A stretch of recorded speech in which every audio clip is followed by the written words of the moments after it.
makapag-English akala mo mas mahusay pa sa mga Totoo Amerikano, di ba?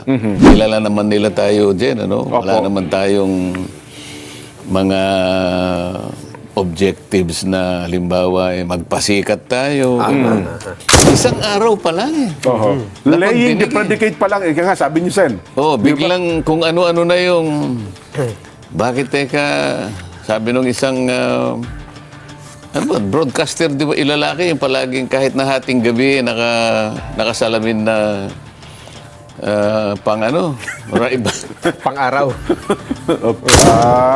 Ang pangit dito is napipikon yung bagitong senador na politikong matagal na. Pala mag-grandstanding ng ilan dyan, so nasaktan siya roon, naging personal yan. Ito naman sigurong senador na to masyadong sensitive, napipikon, nababad trip. Kagaya po ng gusto nating mangyari, hindi po kami nandito para magpalabas. Para tayo po'y humanap ng katotohanan lamang na hinihintay po ng taong bayan.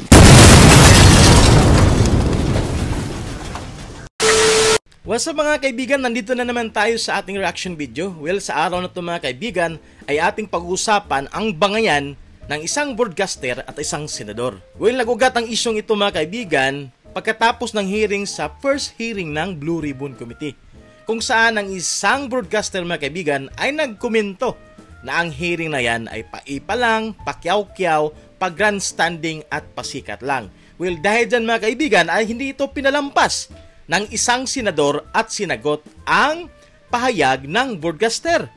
Dahil doon mga kaibigan, nagkaroon na nga ng bangayan.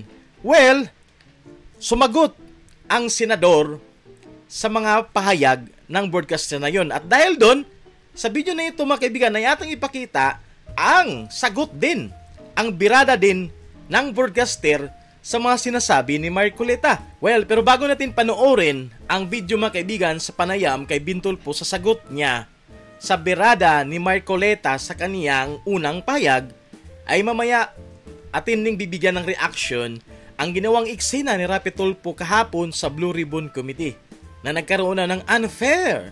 Naging unfair daw ang chairman ng Blue Ribbon Committee. Well, mamaya bibigyan natin ng reaksyonan. But for now, panoorin natin ang panayam kay Bintulfo at mga birada niya kang Marcoleta. Ito na po yung video mga kaibigan. Kausapin naman natin ang isa sa mga pinangalanan ni Senador Rodante Marcoleta, ang broadcaster na si Ben Tulfo. Magandang gabi, Ben. Magandang gabi sa inyo.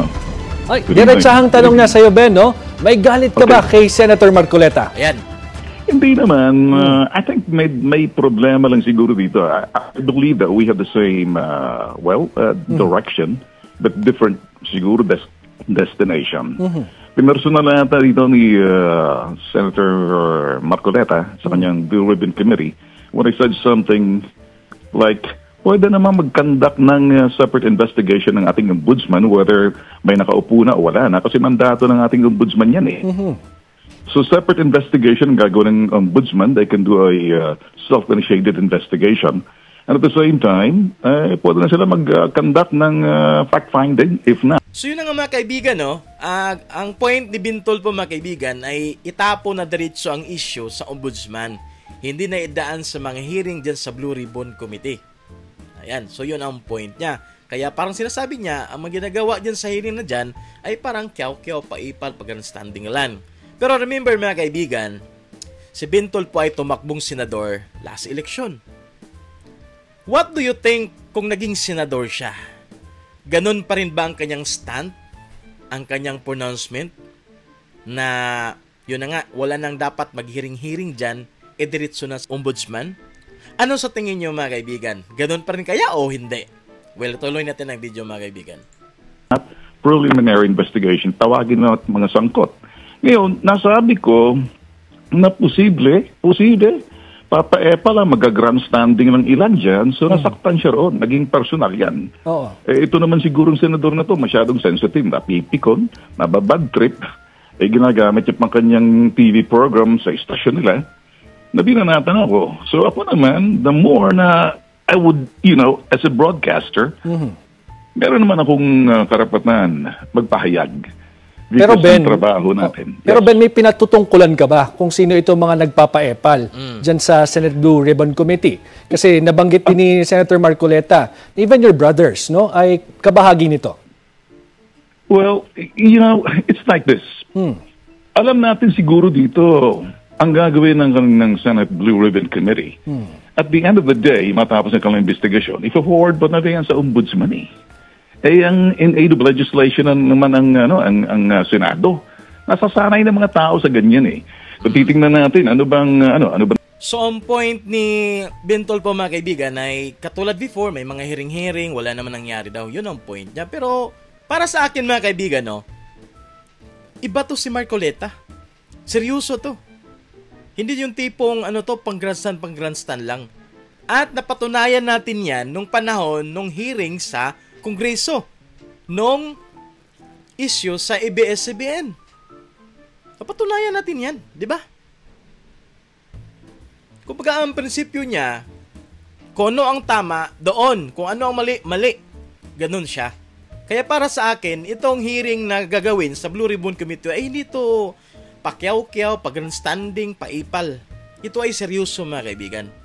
Seryoso si Senador Rodante Marcoleta sa pag-handle sa Blue Ribbon Committee. So, hindi ko naniniwala na itong Blue Ribbon Committee ay gagamitin grandstanding ng mga senador para sumikat.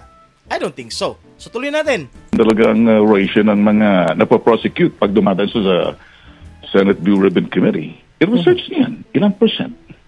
Kung tutuusin, sa ombudsman talaga, separate investigation, siguro naiinis siya doon sa sinasabi ko magpapaepal, grandstanding, kasi diretso naman natin, iba naman sa kanila, medyo nasasabit doon sa sinasabing flood control eh. Ngayon, para sa akin, I was just trying to make my point, pero nagiging sensitive ata ito, napipiko na ata ito. Although kasama yung mga kapatid ko, it doesn't mean that because may kapatid ko dyan, ay medyo save na sila. No, ginagawa kong trabaho ko. As a media person, let's separate realities from politics. Yung aking sinasabi, reality, mataas ng antas ng level ng awareness ng mga tao, as well as ang kulang knowledge about this controversy or anomaly dito sa Ghost Flood Control Project. Oh, well, in Alam relation... nila, the question really is, ang mga tao, nag-i-enjoy na lang eh, nagiging national pastime na lang to eh. So that is basically... Siyempre, ganun talaga. Inaabangan yung mga pangyayari, lalong-lalo na pag national issue, mga kaibigan, di ba? Katulad nito, malaking issue to eh. Kaya maganda talaga i-hearing. Kasi mga kaibigan, kung ikaso kasi yan, tahimik ang mangyari. Kaya minsan maisip natin maganda rin talaga merong aid of legislation para makitaan na mga gusot-gusot sa mga dati pang mga kaso at madagdagan at malibil up pa. Yun ang point dyan. Tsaka at the same time, yun na nga, malaman ng taong bayan kung sino-sino ang mga taong korap. At bago sila makasuhan sa ombudsman, makita ng taong bayan, makilala. Kasi ang pangit naman kasi na tahimik lang, di ba? Diretso na kasuhan, tahimik lang. Katulad kahapon sa hearing, si Diskaya, di ba? Tapos yung isa pang kontraktor na maliit lang, pero biruin mo yun, ang dami ang hawak na project sa isang taon. Paano mangyari yun? Kaya nagkakabukingan na, pero yun na nga mag-iibigan. Natapos ang hearing, wala pa rin tayong narinig na pangalan ng mga politiko. Tuloy natin. Politics. The reality is, at the end of the day, may makakasuhan ba? Recommendatory lang naman ang Blue Ribbon Committee ni Marcoleta eh.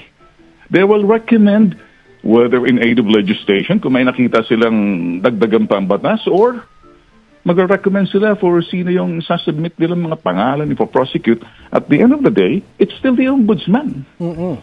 Kung ang makita ng ombudsman, then diretso yung sandigan bayan. It's like this. Ang ombudsman, para mga piskal yan. Ang korte, sandigan bayan. Ang Senado, para mga abogado yan, nagkakyaw-kyaw dyan eh. I'm sorry. Tamaan kung sino tamaan. Hindi ako mag-hold back dito. Pero ang pangit dito. Yan, tinatamaan ng mga senador mag-iba, nagkyaw-kyaw lang din. Pero remember, tumakbo siyang senador, kaso natalo lang. Kung naging senador siya, ganyan pa rin kaya yung pronouncement niya, mga kaibigan. Ano sa tingin niyo? So, napipikon yung bagitong senador na politikong matagal na. Kaya akala niyo siguro siya na may karapatan Siya lang may mga kaalaman. Pag medyo may nagsasalita sa kanya mga committee, napipikon siya. Lahat lang ata nakakaaway niya. Dalawang broadcaster. Kapwa niya mga senador, nire-reklamo na siya. Siguro naman, pag tinanong niyo kay Speaker, kay Senate President, alam na lahat kung anong nangyayari dyan. Huwag na tayo maglukuhan pa. Ayan, so yun ang mga kaibigan. Sinabi niya, may dalawa daw senador na ayaw ka Marcolita. Sino kaya yung mga kaibigan?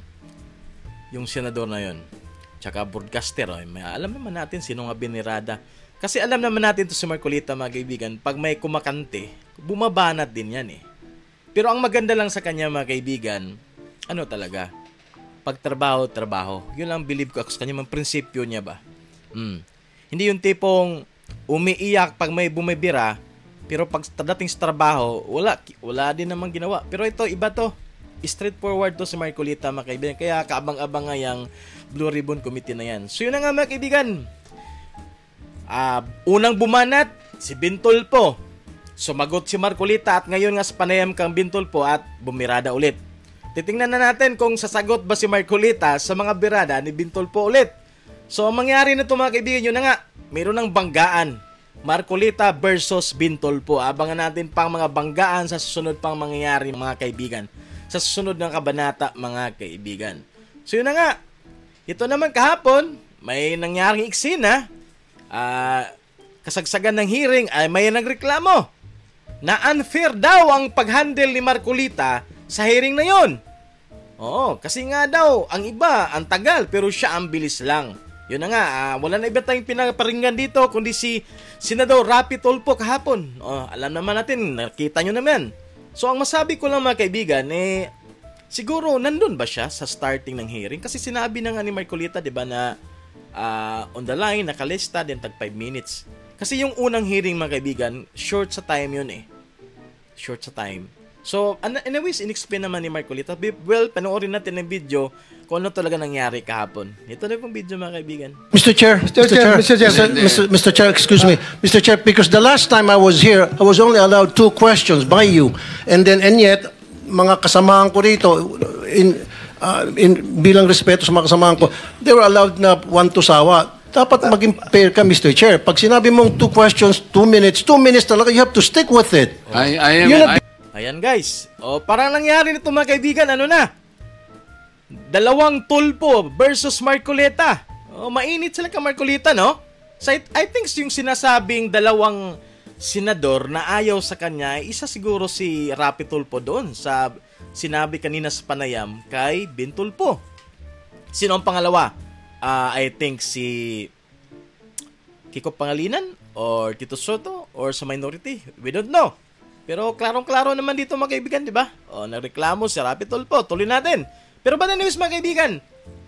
Sa tingin nyo kahapon sa hearing, unfair ba si Marcolita sa pagbigay ng mga time sa kanyang mga kasamang senador?